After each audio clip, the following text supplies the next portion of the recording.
It's a good time to be a xenomorph. 2024's Alien Romulus was a certified hit, with a sequel already confirmed to be in the pipeline. Last year, the long-awaited sequel to Alien Isolation was finally confirmed to be in early development, and this year, we're getting the xenomorph's first foray into TV with Alien Earth. So, it seems like the perfect time to do a little retrospective rank and review of the Alien franchise before we move into this next phase of the Disney Alien era, because who knows where that will take us. Disclaimer that obviously this ranking will be enshrined in law and therefore illegal to disagree with, so just think about that before you slander David anywhere. Let's get into my ranking, starting with my lowest pick and therefore the worst film in the Alien franchise. If you take an interest or partake in any kind of discussion, analysis of the Alien franchise, or just film in general online, you will notice that there is quite a strong contingent of people who defend Alien 3 despite its reputation. This reassessment of Alien 3 intrigued me. I thought, maybe it is misunderstood. Maybe it is the kind of forgotten Fincher masterpiece. So, I did it. I watched Alien 3, and I regret to inform you, masterpiece it is not. I will give credit where credit is due. The setting of the prison planet is interesting. This kind of weird religious sect that's taken root on a prison planet full of men.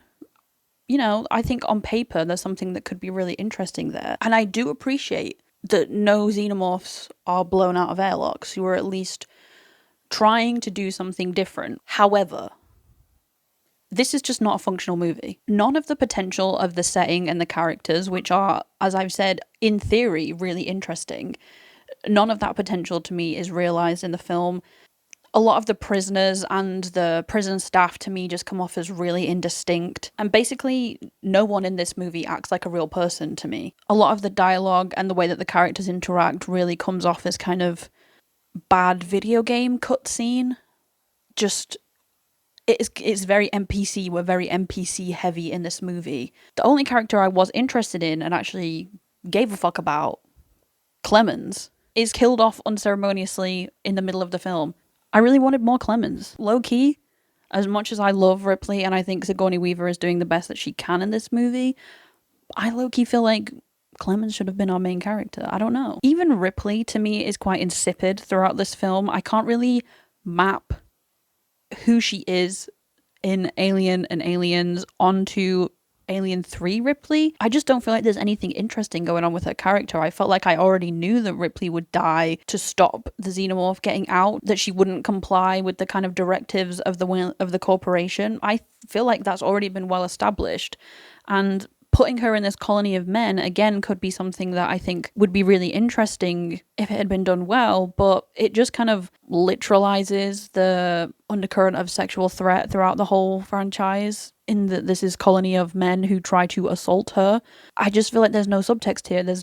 I'm just like, okay, well, fuck all these guys. Of the prisoners, the only one with any kind of substance is Charles S. Dutton's Dylan, and I will say, I gotta re-educate some of the brothers. Re-educate some of the brothers is good. As I said, there's no tension. I find it difficult to follow from scene to scene. People disappear, reappear later on with no explanation. The kind of sense of space and place is really messy.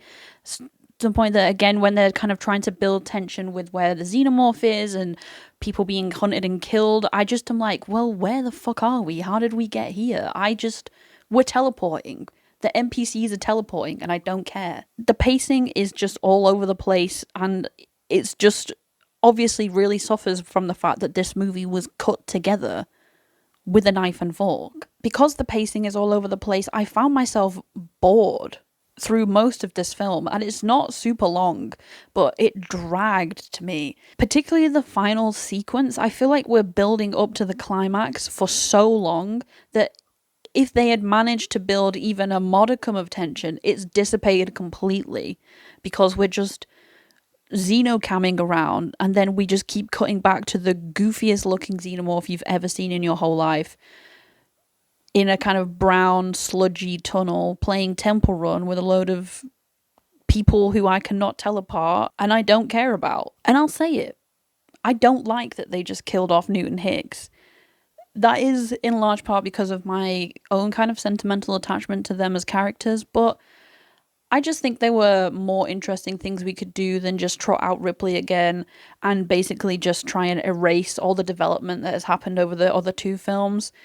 We essentially reset her to square one in the fact that she is helpless against this xenomorph and just completely overwhelmed with trauma, and she's just kind of standing around waiting to die, which I get is kind of cynical and, you know, maybe chimes with broader themes in the franchise, but to me is just kind of miserable to watch. Like I said, Alien 3, it barely holds together as a movie. In fact, I'm going to say it doesn't hold together as a movie. It looks terrible and it's just kind of boring as fuck.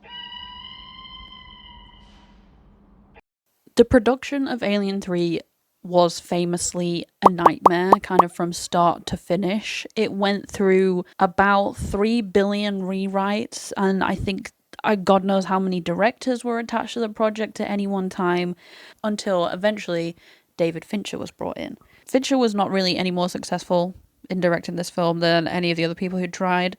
The studio interfered massively and it was chopped up kind of beyond all recognition, which is very evident in the film. David Fincher has completely disowned that film.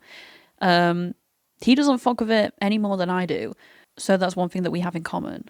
But because David Fincher went on to make movies that a lot of people really love, myself included, there's this kind of mythos that somewhere there is a kind of version of this movie that is kind of Fincher's undiluted vision that is like good. And I think because of that, there is a bit of a, if there's revisionism about the theatrical release, there's a lot of people who will say that the assembly cut is actually good. You know, people will be like, okay, so you don't like Alien 3, it's a mess, it's boring, it doesn't make any sense. What you need to do is watch the assembly cut.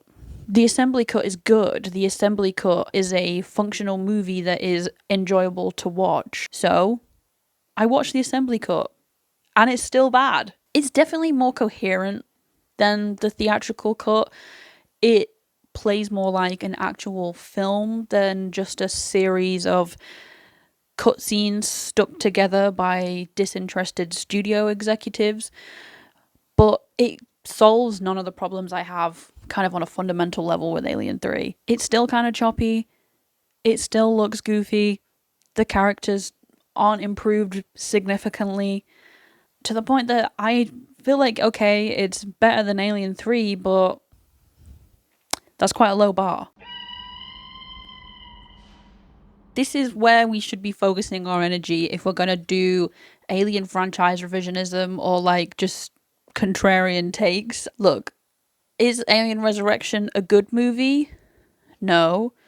But I was never bored, which is more than you can say about Alien 3. I think some of the ideas in this film are interesting. I love that the xenomorphs are intelligent and they're doing weird, like, mad scientist experiments on them. Like, that makes sense to me about what we'd be doing with kind of freaky bioweapon aliens. We'd be putting them in cages and doing weird shit to them. Like, I love that during the science experiments, the xenomorphs escape from their cages by like killing one of the other xenomorphs and using the acid blood, which that's smart. I really like that. But also they press this big escape button with their Minnie Mouse.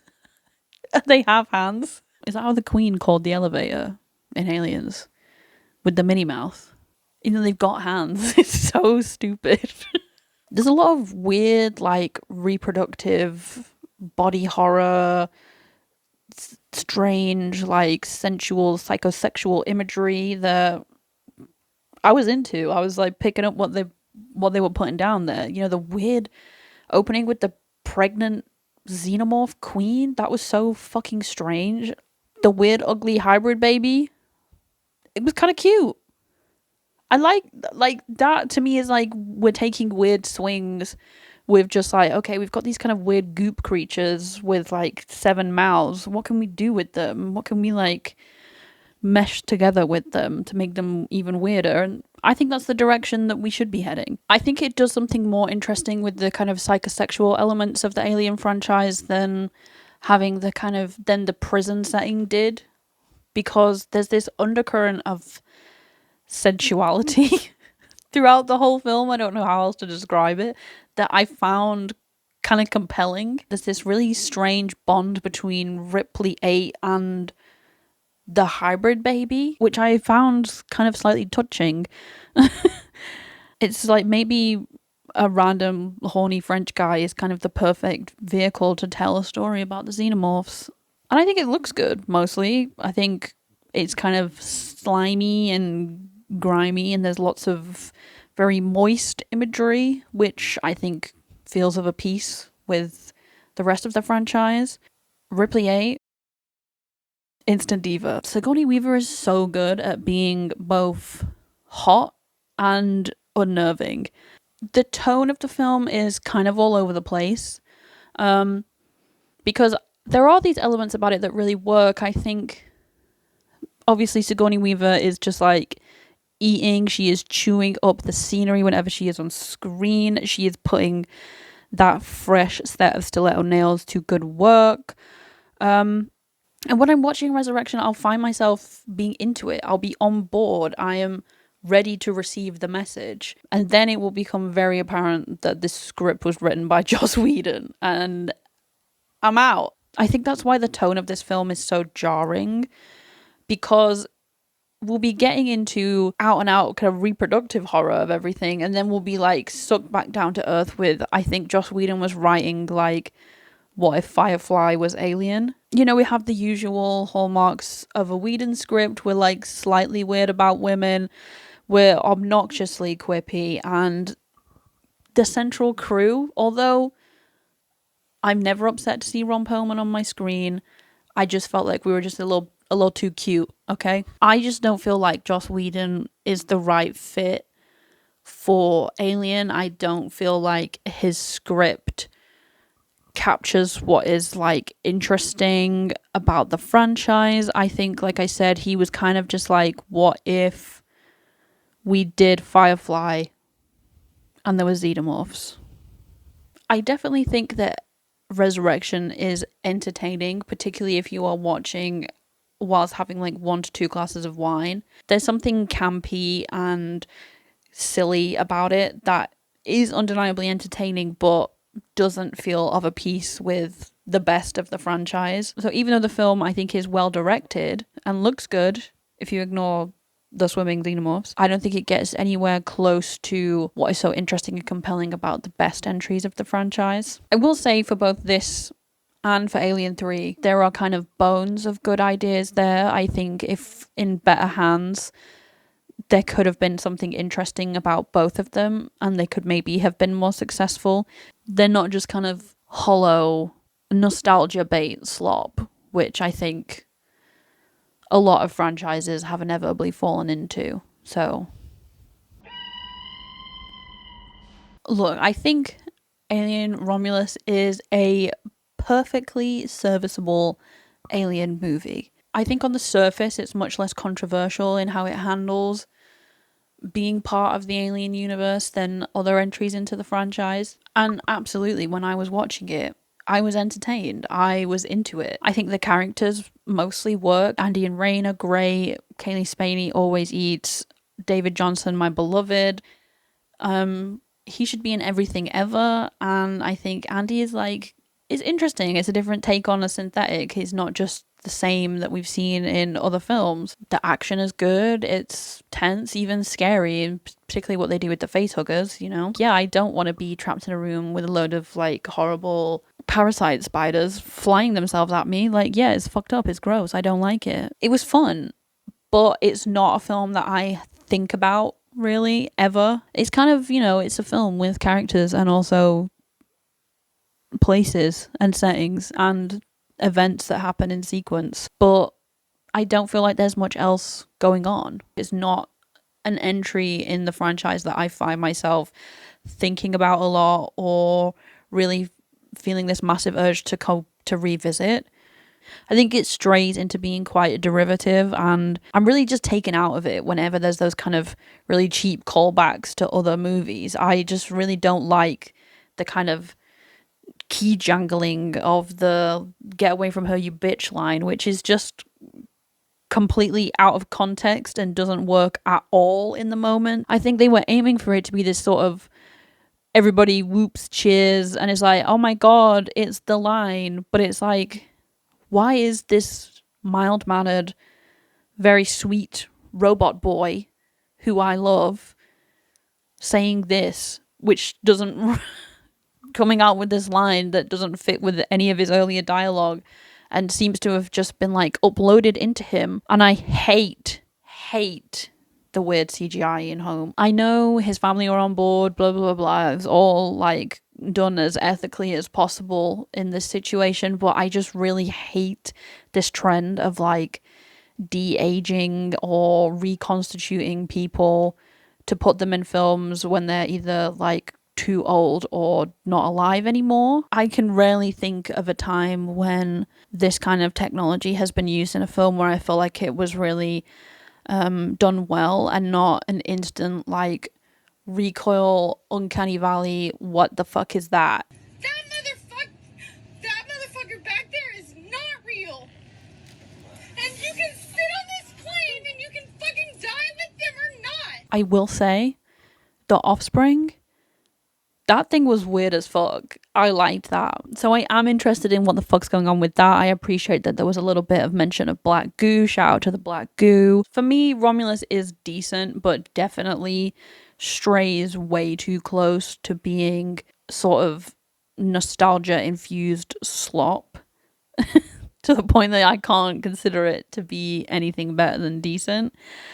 And in terms of the kind of self-contained alien stories, it's fine, but it's still not as good to me as other more self-contained stories like Alien Isolation or novels like The Cold Forge. It's definitely more cohesive than a lot of other films in the franchise, but it's just less interesting.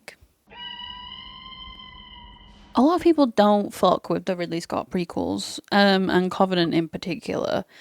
It's definitely a cynical movie. It's very angry, it's messy. It's a much less slick than, say, Alien Romulus is. Covenant and Prometheus definitely take the franchise in a slightly odd direction. I think especially people were very invested in what was going to happen with these Ridley Scott prequels because it was him returning to the franchise. I think people were maybe expecting something a little more straightforward in terms of here's the events leading up to the events of the first Alien movie. And that's not what we're doing here. I respect that at least we're trying to do something different. We're pushing the borders of the franchise. Both the Ridley Scott prequels to me are really interesting in the way that they're trying to maintain some kind of faithfulness to the original whilst also pushing the story and the franchise in like really unexpected directions. Of the two Ridley Scott prequels that we've got so far, Covenant is definitely the more unfocused. You can see where parts of this film have been put in as a kind of response to complaints about Prometheus. There's more action, there's straight up xenomorphs in it, and those elements feel a little bit tacked on to me. You know, we end up with a kind of another xenomorph being blasted out of a ship by Daniels, who I think is a pretty shallow Ripley knockoff, but it's kind of a like gnarly, like angry film. There's a lot of grief and loss kind of woven in throughout the film. I think it's pretty hard and impossible to ignore the fact that this is really informed by Ridley Scott losing his brother Tony. So I do think there's a really palpable streak of anger and like almost nastiness throughout the film that I think is off-putting to quite a lot of people. It picks up a lot of thematic threads from Prometheus, but I think it's mostly less successful in dealing with these, particularly the kind of faith versus skepticism that is seeded in the first film with the character of Shaw. In Covenant, Billy Crudup's Orm is the main vehicle for this, and he's not super compelling. So I think that's why it can feel quite messy, because it's almost trying to thread the needle from Prometheus, but the film also has these kind of more straight up action elements tacked onto it. The mythos definitely gets even messier in Covenant. Like, we've built up the role of the engineers and the creation of the xenomorphs, and then in this film it's like, okay, so the engineers are wiped out. David napalmed them, and David's maybe creating the xenomorphs, and it's like, okay. I wish the human characters in Covenant were stronger. The Covenant crew are pretty indistinct. There's a lot of them that are just clear cannon fodder that we're waiting to get killed off. And if people want to say that the Prometheus crew are idiots, they are Einsteins compared to this lot. This is kind of my main gripe with Covenant, is that these lot are idiots in a way that enrages me. I'm fucking sick of people going to space and they can't follow basic health and safety protocols. The second they step down onto the planet, pissing me off hours start. They're not concerned about going off on their own. They're not concerned about sticking their faces in things. They're not concerned about breathing in mystery spores. When someone gets a mystery illness and we have to give it the, are we thinking quarantine protocols? Well, fucking obviously. Are we thinking quarantine protocols for the man with the alien disease? Yeah, they don't even seem that concerned about the fact that there was seemingly a recently extinct race of creatures living on this planet. They don't think, maybe something really bad killed them here and we should not be here. Maybe we should continue on to our original destination that has been safely scoped out for us. No, let's land on the mystery planet that's inhabited by one insane robot. This is actually the result of what's going to happen to the human race because everyone's using ChatGPT for everything. We're creating a human race that would definitely go down into the evil robot's basement and stick their face over a fucking alien egg just because the evil robot asked them to. However, despite the truly gargantuan levels of idiocy present aboard the Covenant, the movie itself has a lot of redeeming qualities. I think it looks great. When they land on the planet, it's so serene and beautiful and just looks amazing. The creatures, they look good and they're freaky. The protomorph, the weird white one, when it stands up and it stood there like a person waiting to tell you that they just threw it up. I hate it. It's so unsettling. It's so weird. Deal with a backburster. I like the novelty of that. I'm like, what if we flipped it and reversed it and it came right out of his back instead? And it's like, yeah, that's nasty. It's gnarly. But the biggest plus, the thing that keeps me coming back to Covenant, is David. This maniacal gay robot, that's my best friend.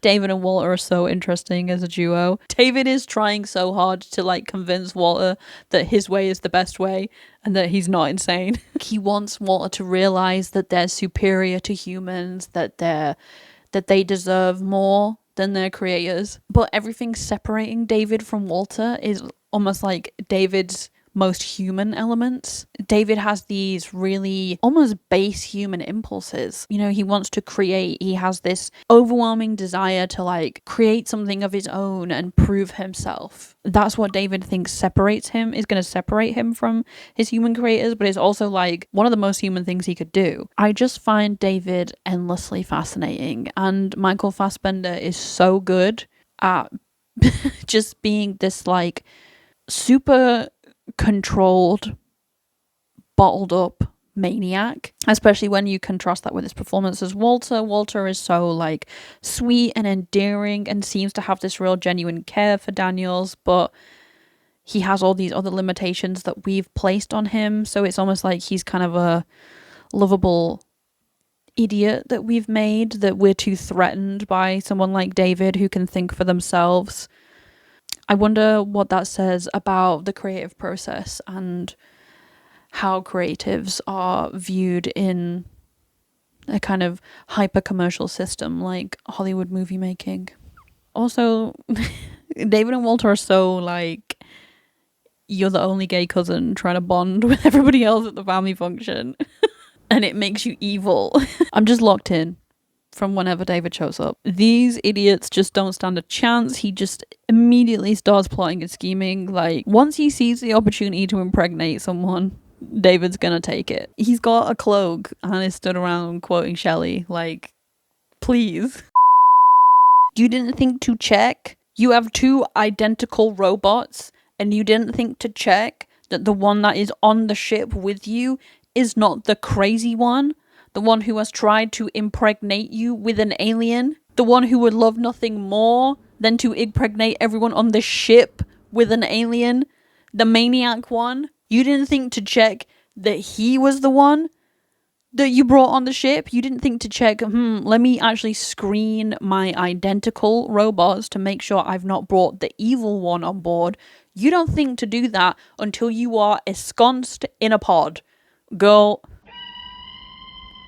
Both Alien Covenant and Prometheus, to me, are examples of how we should be trying to push our franchises forward. If we're going to keep going back into established IP, I think that we should be trying to do something different within those universes. I wouldn't say that either of them, of these two prequels, are wholly successful in establishing this kind of new offshoot of the main Alien universe, but there's so much going on in both of them. They're films that, for me, invite analysis and interrogation and keep drawing me back to them. I think a lot of the same critiques that are leveled at Covenant can be applied to Prometheus. The ensemble characters are a little weak. It's kind of messy. There's maybe too many ideas stuffed into this film, but I also think that Prometheus does everything a little better than Covenant. Everything about the film to me is so well rendered. The super high-tech ship, the really organic look to everything on the planet when we get there.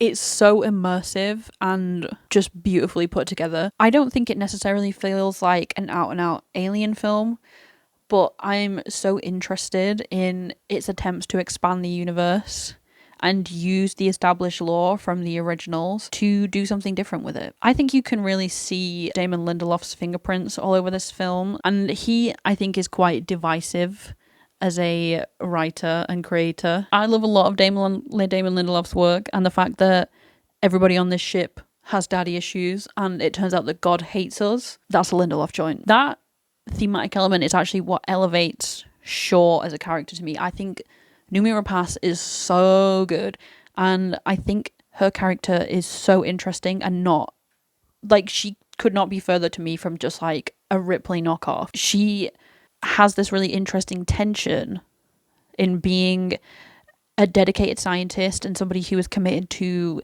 scientific exploration and study, but also having this faith that drives her. It's almost like man of science, man of faith in one person. Her arc as a character is really compelling to me. Like, what happens when you are this person who has this like deep faith that drives you to do all this exploration, and then you get to your goal and you find out that your God, your creators, fucking hate you. She's such an interesting companion to David, who had that realization that he was created and then had this instant disdain thrust upon him by his creators. He had that realization basically almost instantly after he attained consciousness. I would have loved to get more of their dynamic. That's almost my biggest gripe with Covenant, is that I was really disappointed that Shaw was just killed off. The rest of the crew are kind of cannon fodder, and they are also idiots, which, you know, can make it a little difficult to be super invested in the tension of what's going to happen to everybody, because I'm just kind of waiting for them to be killed off. But they at least have Charlize Theron ready with a flamethrower. But I think Prometheus makes up for that, and for the lack of like out and out xenomorph, by just being so weird and gross. It like takes the body horror of the original and just like dials it up. There's the goop, the eye goop, the goop zombies, the hammerpede, pregnancies of all kinds, and of course, the squid baby. There's no bloody way. I'm 3 months pregnant. Well, doctor, it's not exactly a traditional fetus. David's first foray into impregnation, and Shaw finding out that there is a squid baby inside of her, and then the subsequent cesarean to get it out. That is so fucking upsetting.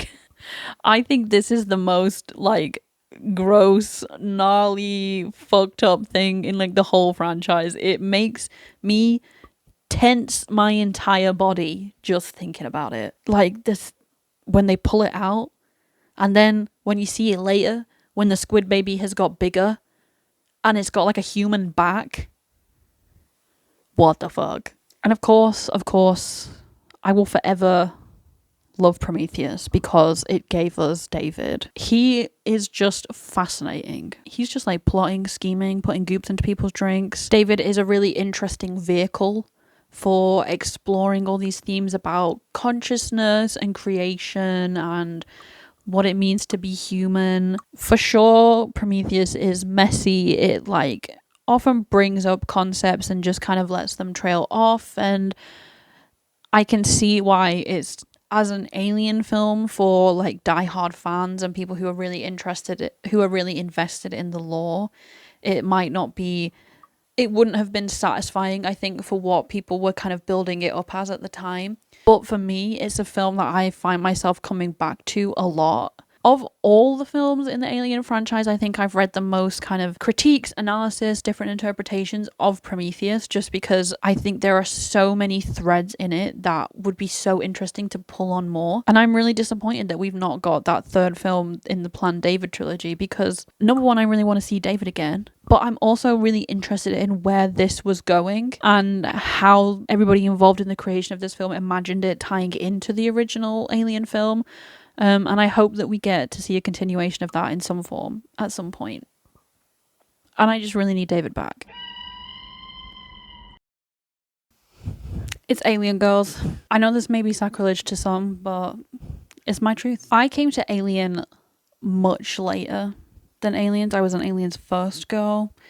And when I finally watched it, I was initially kind of underwhelmed. The tone and the vibe is so different from Aliens, and it had this reputation of being really terrifying, and watching it as a teenager, I just think my expectations were way off. I didn't find it particularly scary. I just was like, what's all the hype about? But Alien is a film that when you sit with it, it really like worms its way into you. I kept coming back to it until it eventually became one of my favorite films of all time. Even as a standalone film, the world is so rich. The crew really feel like people rather than characters. Their relationships are also like implicit and natural. They're just a crew that didn't choose each other, but they just have learned to get along. The horror of Alien is really one for me that builds. Like, there are definitely jump scares in the film, and there are jumps that get me even now when I've watched it like countless times. The more you sit with Alien, the worse it gets when you really think about it. It taps into something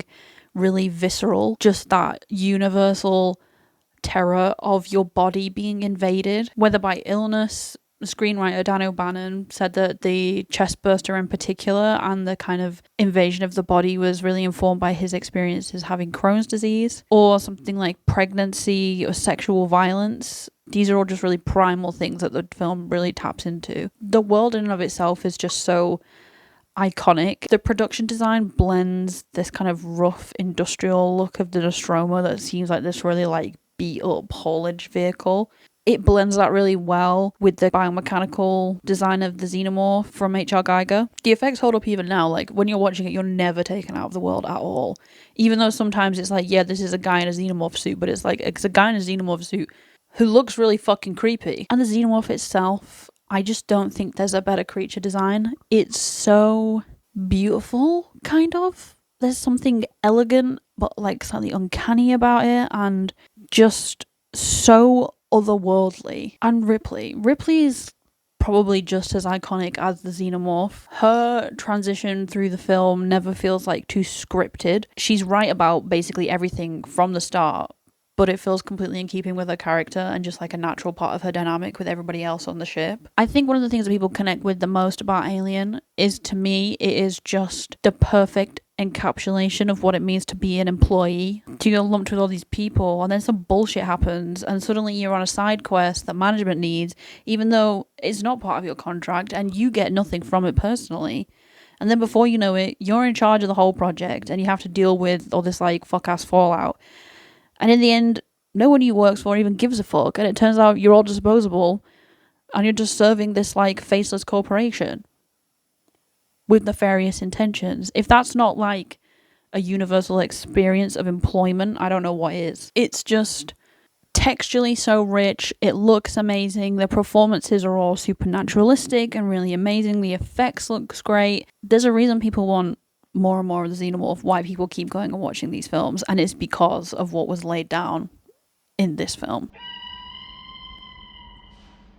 Both Alien and Aliens are perfect films to me, and I think your top two often comes down to like your emotional relationship with the movie, and I definitely imprinted on Aliens when I first saw it. It's a film I could rewatch endlessly. I am always in the mood to watch Alien, and I basically have been since I was like 11 years old. Aliens might not be scary or horrific in the same way that Alien is, but once the action of Aliens gets going, it just like never lets up. You're just like constantly on edge about what's gonna jump out, what's gonna go wrong next, what are they gonna find in this next layer of the compound that they get into. Like a lot of the time you have this kind of constant click of the tracker or the scanners or something in the background. The tracker scanner noise, one of my favourite noises.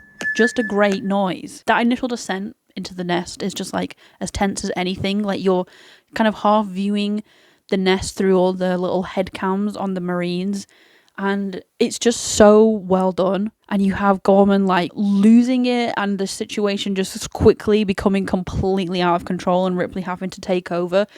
That in itself just like tells you everything you need to know about like all the characters involved in like a 5-second sequence. It's so efficient in the way that it tells story and deals with character through moments of action like that. And much like the original, everything in Alien still looks great. The aesthetic is definitely of a piece with Alien, but it builds it out through the kind of militaristic equipment of the Marines and their look, but it still feels coherent within the world. And the fact that this film is able to take the design of the xenomorphs, which are the best creature design I think ever, and add to it in a way that doesn't feel like fucking stupid is just like, the Queen perfectly captures the balance of the aliens between this like weird grace that they have and something that could kind of be beautiful. She is really giving, like she has the big carapace, she's shiny, she's black, but she's also fucked up. That big old egg sac thing attached to her, that is fucking gross. I love what it implies about that the xenomorphs have a kind of culture, a social structure, that there's something to them, there's an intelligence, there's an element of like plotting and scheming going on. Like the Queen, she is duplicitous, she is devious, and she also knows how to use an elevator. Like, she's a fucking problem solver. You also just can't deny the action. Like, if you're not moved by Ripley fighting the Queen in the big power loader, like, I just don't know what to tell you. The action's definitely helped by the fact that the characters are so well drawn. A character like Burke, he could just be this generic kind of corporate stooge guy, but he's so sleazy and wrapped in self-interest, and Paul Reiser is so good at kind of being a little bit charming, and you'll maybe kind of like believe him a little bit, but like his flip to being just like motivated purely by corporate greed and self-interest is so believable. The Marines as well, they, in a similar way that the crew from the original feel like a really well-established crew that have just been kind of like floating about hauling their ore for years on end, the Marines feel like a crew who've done this kind of mission 1,000 times. I love the little details like Hicks falling asleep during the drop, or the fact that Drake and Vasquez are so in sync and like just instantly like instinctually know how to have each other's back. And Ripley is able to progress so naturally to like becoming part of them and finding a way to fit into that group. Bill Paxton is so fucking great in this film. He's like cocky, charming, but also like super panicky and freaks out but never becomes annoying, but then he's also really brave. He's just a perfect example of a character I think in a lesser movie would just be so one note. There are a lot of readings of Aliens in the context of the Vietnam War. There's even a lot of people who've like read Aliens as quite a conservative film, but I think Aliens is actually so successful and so enduring because of so much of the film is built on a concern with the connections between people, which to me is like not all conservative. Ripley starts the film traumatized, isolated, and just like completely adrift. She's lost everything that she's ever known, and she has like nothing to go back to on Earth. She's again used and manipulated by the company that were so happy to dispose of her in the first place. And she's thrown again into this complete nightmare world that's even worse than the first encounter with the xenomorphs, because this time there's like 3,000 of them. But Ripley is ultimately able to triumph and emerge in a good place, basically, at the end of this film because of the connections she's made with people. Hicks, Newt, even Bishop, she learns to see the humanity in and is able to get past that experience with Ash on the Nostromo. She learns to trust and care for people again, and the Marines in turn learn to trust her. They start so dismissive of her and completely like oblivious to the seriousness of the situation, but over the course of the film, they start to listen to her. Hicks defers to her authority and her experience, and that is ultimately what helps them win. The people around her start to trust her in a way that nobody else has. Even her crewmates in the first film don't take her seriously when she talks about the quarantine. I really love that throughout the movie you can kind of see Ripley come back to life, even in the face of this like supremely fucked up beyond all recognition situation that she's found herself in. It's an arc that I love, and I'll admit, I like that she gets away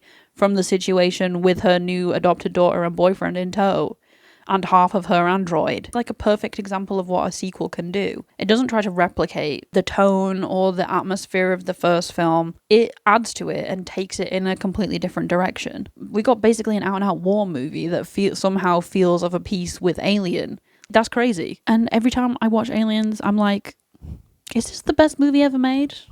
And I don't know, maybe. I'm the king of the world! So there we have it.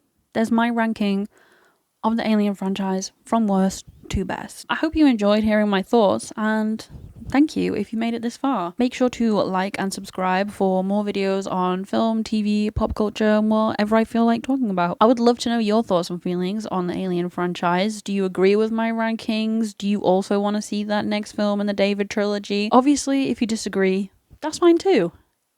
In fact, I'd love to hear all about it. You should come over. We can talk. While you're here, I've actually got these really cool eggs in my basement I think you should come look at. You just get in there. Stick your face right over it.